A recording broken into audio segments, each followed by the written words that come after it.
ஒன்று தெசலோனிக்கேயர் 1ஆம் அதிகாரம்.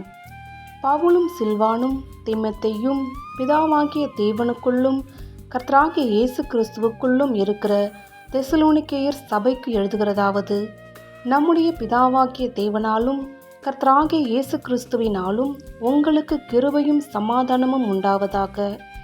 தேவனுக்கு பிரியமான சகோதரரே, உங்கள் விசுவாசத்தின் கிரியையையும் உங்கள் அன்பின் பிரயாசத்தையும் நம்முடைய கர்த்தராகிய இயேசு கிறிஸ்துவின் மேலுள்ள உங்கள் நம்பிக்கையின் பொறுமையையும் நம்முடைய பிதாவாகிய தேவனுக்கு முன்பாக நாங்கள் இடைவிடாமல் நினைவு கூர்ந்து, நீங்கள் தெரிந்து கொள்ளப்பட்டவர்கள் என்று நாங்கள் அறிந்து எங்கள் ஜெபங்களில் இடைவிடாமல் உங்களை குறித்து விண்ணப்பம் பண்ணி உங்கள் எல்லாருக்காகவும் எப்பொழுதும் தேவனை ஸ்தோத்திரிக்கிறோம்.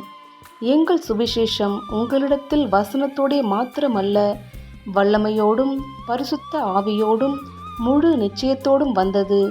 நாங்களும் உங்களுக்குள்ளே இருந்தபோது உங்கள் நிமித்தம் எப்படிப்பட்டவர்களாய் இருந்தோம் என்று அறிந்திருக்கிறீர்களே. நீங்கள் மிகுந்த உபத்திரவத்திலே பரிசுத்த ஆவியின் சந்தோஷத்தோடே திரு வசனத்தை ஏற்றுக்கொண்டு எங்களையும் கர்த்தரையும் பின்பற்றுகிறவர்களாக்கி, இவ்விதமாய் மக்கதோனியாவிலும் அகாயாவிலும் உள்ள விசுவாசிகள் யாவருக்கும் மாதிரிகள் ஆனீர்கள்.